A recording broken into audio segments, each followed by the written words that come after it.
It's Friday. It's 11:30. It's time to party with your excellent hosts, Rayfe, Irene Rogue, and Sky Knight. Do we Hello. party? I don't know if sitting at home by myself in a blanket and playing video games with the cat on my lap counts as a party. I mean, we are a party, but do we actually party? Well, none of us is a bard. Yeah, all right. All right, that works. Either way, this is the XP Billionaires. Yeah, how are we doing? Oh, dandy. All right. Just fine. Working through Kingdom Hearts 2 still. Trying to decide if I'm going to give Dream Drop Distance a shot before I get into Kingdom Hearts 3. We all know. Probably. We all know you won't. Well, here's the thing. I tried jumping straight from Kingdom Hearts 1 to Kingdom Hearts 2 ages ago, and nothing made any fucking sense. Because as much as they have like 10 million little spin-off games, they're all canon, and they're all gonna be like impacting the story. True all enough. of them. But Like literally, like you jump into Kingdom Hearts 2 and it's like, we are Organization 13. There's 6 dudes left, and they never once explain what happened to the rest of them. If you didn't play Chain of Memories, it's like, oh, that was a strange name for an organization with like less than half of 13 members. And they never bothered to explain, at least in the North American version we got ages ago, they never bothered to actually explain what happened to the rest of the members. You sort of get a little bit more in Final Mix because they added a shit ton of content to sort of help you understand what's going on and what the organization is actually doing. Which is good because, like, as a kid, I was like, wait, who are these people? Why should I care? Why are there only, like, 6 of them? What happened to the rest of the members? Am I going to fight them? What do you mean they're dead? I'm so confused. yeah, but if you don't start 3 right away, you're going to have to basically avoid social media for like a month. I mean, I'm not much of a person who's like, oh god, there's a spoiler! My life is ruined! I must now go throw myself into traffic. Like, I'll get to that. Yeah, I can remember a time you got angry about a little spoiler. Okay, one time. I got mad once about a spoiler. Well, but like generally, I'm not one of those people that's like, my enjoyment of this game is now ruined. And a lot of that anger was also performative because whatever. It was funny. like legitimately, I'm like, spoilers I don't particularly find them like necessarily they're going to detract from my ability to enjoy the media I'm consuming. For me, it's like I play games over and over. I watch movies over and over. It's been spoiled for me, but I still enjoy it the second time around. Fair. Yeah. But for those of you who don't know, it's a spoiler that a friend told me about related to the protagonist of Persona 3. I still text her with that to this day because it's an in-joke, not because I'm actually mad at her. Yeah, someone spoiled the ending. It was it wasn't either of us, just for the record. No, and it's more of an in-joke at this point that she spoiled the ending and now I must remind her. It's sort of like when I play Overwatch with a couple of friends of mine. When there's the play of the game that's like, how did that become play of the game? I look at one of them and go, yeah, how did that become play of the game, friendo who stole play of the game from me that one time? Okay. All right. Well, if you may not have figured it out already, today's episode is going to be a little bit of a venting episode. I've got a fun topic here, and its goal is to spark rage within us. I'm already ready. Exactly. Perfect. So, one of the things that I find in any game I play, whether it's an RPG or not, is that there's always that one part in the game that will just grind at you. It's either just a really difficult area, a complete change up of the initial gameplay style, or it's a map that's unbelievably complex for no reason. What's worse about this fact is that in a lot of cases, these particular areas are part of the main story and therefore not avoidable. So it's basically taken your progression throughout the game and put it behind this potentially insurmountable wall that might make you just not want to pick up the game again. So what I thought would be a really, really fun thing to do is for us to vent out that one area that bothered us the most, to the point where we would probably not have completed the game. So, Irene, I think we'll start elsewhere this time because we'll give you a little bit of chance to cool off. So let's flip a coin. Let's see who's going first between Sky and myself. Just Call go. it. Okay, fine. I'm trying to be fun. Let me have my fun. Anyway, all right. So for me, this came from Yakuza Kiwami. I think I suggested this one too because I remembered how much you hated it. Yeah.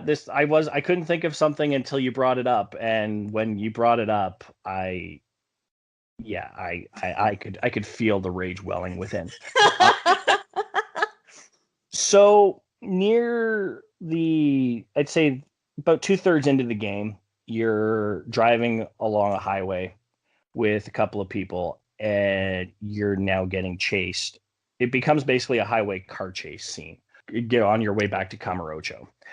At that point, your comrade hands you a gun, and your goal is to shoot away the people who are shooting at you. So it basically becomes the equivalent of a shooting game, like a target practice game you might find from back in the days of the old Nintendo. The problem is that you yourself are moving, and not even just in a straight line. No. And worse, you have no control over the movement. So as you're trying to use the cursor to target something, you could take a drastic shift and move completely out of your shot's range. Now, you have so much of a health bar that you can, reduce damage by hiding in the car to reload your gun, that kind of thing. But there's so many waves coming at you at one time, and they're coming in cars, they're coming on motorcycles, they've got handguns, they've got rocket launchers, they've got a chopper at one point, if I remember it right. And and if they're in like a big rig semi, if you don't shoot out the driver, then they just keep coming and they just keep trying to shoot. It went for way, way too long. And this is the first time in any video game that I've played where after like 10 attempts at it, I had no choice but to just drop the difficulty down. And even then, I almost didn't make it. I'm just gonna go ahead.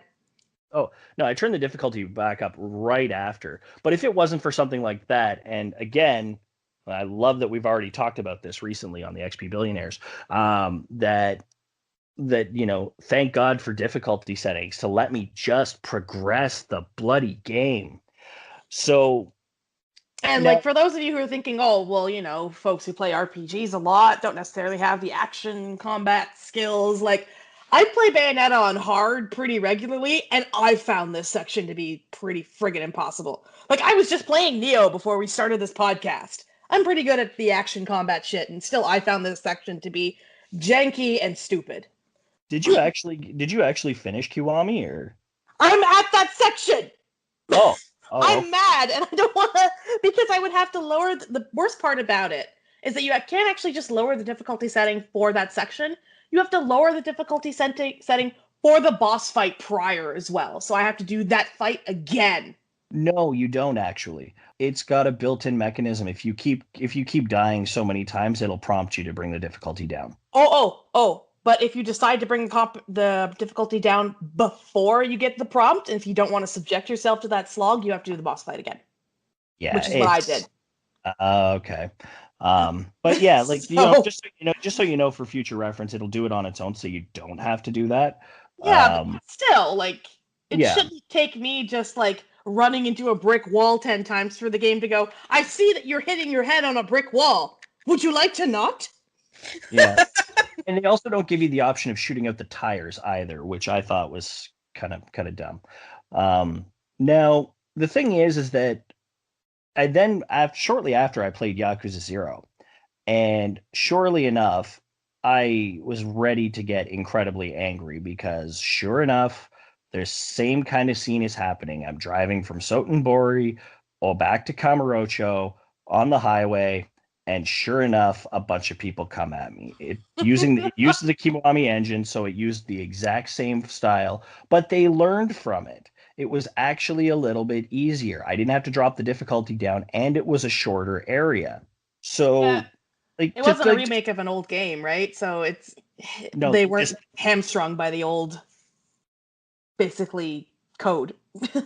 exactly. But basically, just to sum it up in this case, like I'm not against this kind of shakeup in a game. You do need to play to your audience, though. Like, don't make it so difficult or annoying that it's going to make a player not want to get to the game. And the worst part is also do not put it that close to the end of the main story. That really, really is a dick move. Yeah, it is. I had a similar issue with Lost Odyssey when you have to escape in a ship and they make you do basically QTEs. For the first time in the entire freaking game, a whole whack of them in a row, and it's the very first game I've played on an Xbox machine and I don't know the controller. Like Oh yeah, and worse, like you're probably like you've had a Wii, you've had like other Nintendo systems, so you're yeah, used to the controller configuration that is exactly backwards. yeah. So like it was that same sort of notion. It was the same sort of thing. Like two-thirds through the game, they throw this at me. I'm like, are you joking me? And it was really long too, just like that stupid car chase thing. Mm-hmm. Yeah. Yeah, there's just like there's a thing about decency that you could do. If you're gonna do it way sooner in the game. But at the same time, also make it make it a challenge, of course. But like the Yakuza Zero version of this area was actually a challenge, but a surmountable one, even on normal difficulty.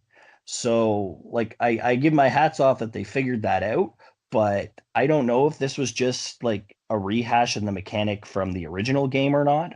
But if it is, I don't even want to think about how it was on the PS2. Ugh. So yeah, that's my rage. That's my venting. You can't see it, but I'm shaking my head. I just realized that. Yeah, The head but shake is silent. it, it can be. Um, all I right. mean, if I Well, don't want whiplash, it kind of has to be. yeah, fair enough. Okay, let's move on to Sky. I know you've got a doozy of a sequence, so let's hear it. So mine's a little different. Mine has nothing to do with difficulty, but it inspires such rage in me. And it is the Green Hill sequence in Suikoden 2. Oh my God, are you bad-mouthing Suikoden? Oh my god! I'm sorry, I need to check outside the window to see if the apocalypse is happening. Hey, as much as I love Suikoden, it's not perfect. I can criticize the things I love. Yes, this is true. The problem with this sequence is that it is A, dreadfully boring, B, filled with so much annoying schoolgirl shenanigans from Nanami and Nina. Oh, Nanami. And you can only take a very limited party. There's no combat. It's so infuriating. And also, during certain sections of it, they make it very vague on where you're supposed to go in the town. So there's one specific spot where you have to go to this place in the school, but they don't tell you where you need to go because it's basically Nina ambushing you. But you can easily walk past it, right? So like you could do several run throughs of this school slash town for ages and ages and ages and go like, oh, is this part again? Where is she? I want to get out of this boring place. And it slows the game pacing to a crawl. Like, I love Suikoden 2. It deserves the recognition that it's gotten. But the pacing, the story pacing, and nobody talks about this, is dreadfully uneven. And part of the reason why is Greenhill grinding things to a halt. Last time I played through the game, I actually got frustrated and put it down for several months because I was just like, oh god, I hate Greenhill. Yeah, like Greenhill. at least the story bit in Kingdom Hearts 2 that's similar is right at the start. So what Yeah. I did is I just created an end state save file where it's like one cutscene after that bit and I'm into the game. So if I ever There you want to go go. back and play it, I can just easily skip that beginning, but it would be much harder to do if it's like right in the middle of the game. Yeah, which it pretty much is. Maybe in the first half, but like well into the game regardless. Yeah, like you don't want to miss that much game. This was the intro tutorial sequence. Yeah, exactly. It's still clocked in at 2 hours and 49 minutes, by the way. By some tutorial standards, that's not much anymore. I know, but like I was like, Jesus Christ, start the game. Especially again, if you did like I did when I was a teenager and you played Kingdom Hearts 1 and 2 back to back, you're stuck with this character and you're like, who the fuck is he and why should I care? Because of course, that's not explained either. And if you didn't play Chain of Memories, you are shit out of luck. Doo-doo-doo. Yeah. So yeah, that's, sometimes, I thought about, and I mentioned that thing in Lost Odyssey already that drove me crazy, but, which I still haven't finished that game, but that's not the reason why. But Greenhill just infuriates me because I love the game otherwise. But every time Greenhill comes up, I'm like, oh god, why? No, I don't want to do this. All right. Yeah, no, I actually vaguely remember that part now that you're telling me this. They were trying to like infiltrate something, so they went undercover as students or something. Yep. Yeah, I remember it. I don't remember a lot of details. But Because honestly, a lot of it was stupid and pointless. I mean, There is it, and I will give it one shout out for having a really funny scene between Flick and Fitcher, but that's it. That's not worth all that headache. Honestly, Fitcher thought Flick was gonna kill him, and it was the funniest thing. Anyway, Irene, go. All right, well, I'm not going to shout out to a specific spot first because I just wanted to make a general comment about a lot of these games. Developers, I have a question for you. Why are water levels always the fucking worst? Seriously. That's a fair question. I think every water temple, water area always takes twice as long. Case in point, the water temple in Ocarina of Time. I spent literal days trying to figure out how to get through it when I was a kid. And when I finally managed to figure out that I had missed a key in some godforsaken corner that was really poorly telegraphed, and having to deal with moving around the temple to raise and lower the water and deal with the fact that you couldn't really swim that well and sink with the damn iron boots constantly, I had to fight a mini-boss. And, most mini-bosses are okay, but Dark Link is harder than most of the bosses in the game, including Ganon. You basically had to trick him or do something that he was totally incapable of to beat him. What I did was I used the Megaton Hammer because he didn't have one. And that was the only reason that I was able to beat him on the N64. But when they re-released it for the 3DS, they pulled that option out and made him guard against it more. So I was up shit creek all over again. Charming. Oh, yeah. I was like, what that? I got to more fun. This boss is so freaking easy. Just put them in, put Dark Link in this room. Seriously, put him in the boss room. At least then his incredible difficulty spike would make sense. And I will point out that a lot of these water levels are made more difficult because you're often dealing with an extra and often clunky mechanic of swimming. So swimming's not used that often, so it's like, oh, well, whatever. They'll swim, it'll be fine. It's not used that often, but then you get to a water place and it's like, swimming's all the time. And you have to deal with everything else that comes with it, on top of this one mechanic that wasn't exactly designed to be very effective or efficient. But speaking of boss fights, Mass Effect 1.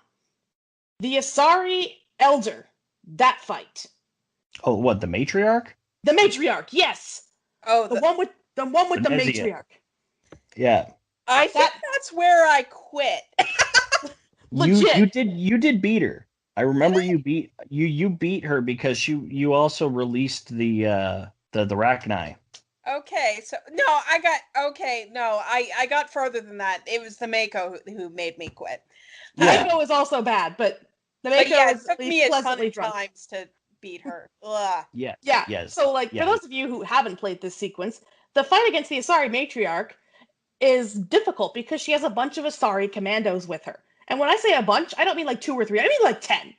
She has 10 mooks with her, and all of them have biotic abilities. And the one they like to use a lot is Throw, which basically stun locks you in this like 10-second animation where you go limp like a ragdoll and then stand up really slowly, and they're shooting at you the whole fucking time.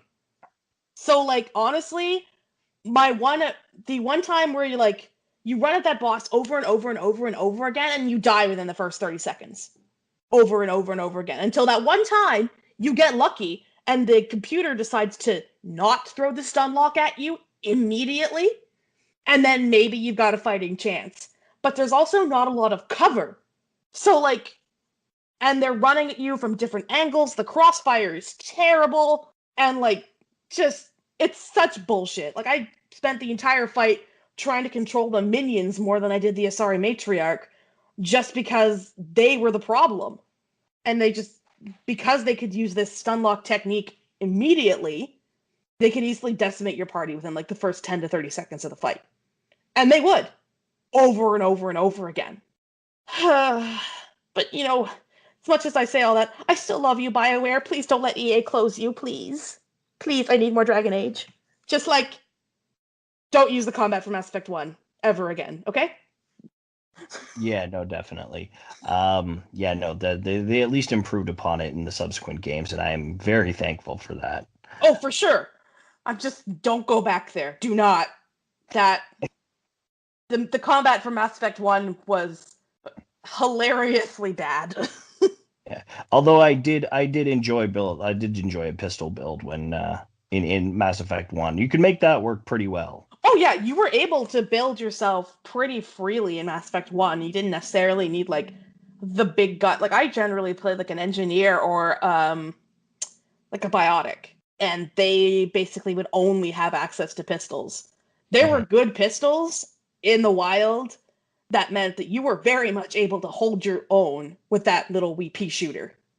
Yeah.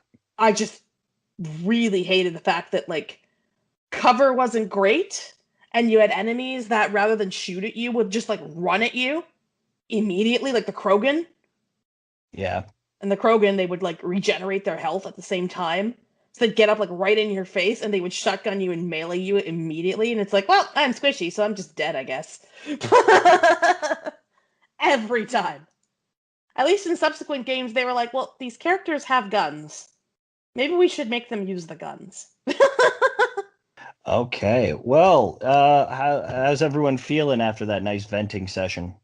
I'm actually a little angrier now that I've remembered all that. Well, all that means is you can go and get yourself into a good shooter and, vent the rest of that rage.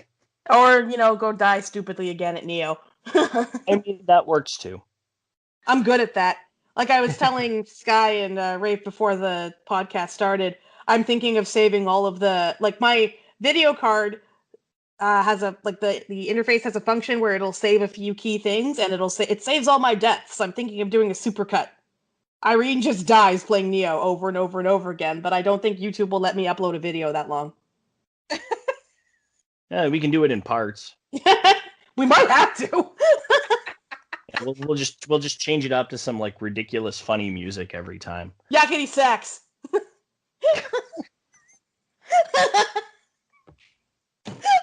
sorry.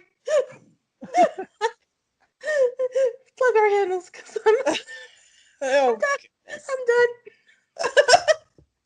All right. Well, On that note, I think it's time we wrap up here. All right, time for all the obligatory plugs. We are on Twitter. I'm at Billionaires XP. Irene, where are you? If you've composed yourself by now.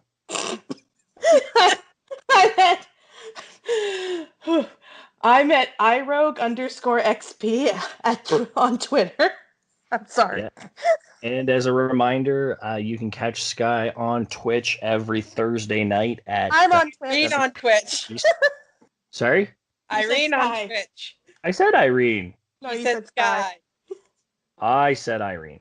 I'm gonna go look back, and I'm gonna make sure. We'll see what happens. And the intro next week will just be like, "Hi, listeners. At one point, there's an argument about whose name I said, and let it be known that Sky and Irene were right." You know it's just gonna be cut, right? Probably. All right, Sky. What about you? Where are you? I'm at SkyKnightXP on Twitter. And also, you're a sadist. You could have gone with me first and spared Irene the punishment. I could have, but where's the fun? Hey!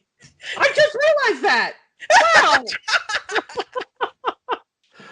All right. I almost said at twitter.com because I could barely keep myself composed. Like I was telling you my freaking email. I love my job. Okay. If you feel bad for any of us and any of the torture I may have caused, feel free to send them a sympathy donation to our coffee page. You can even comment that it's specifically for them and not me if you need to. That's fine. It's coffee.com/xpbillionaires. Thank you again for listening to us, and we will see you next week. Bye!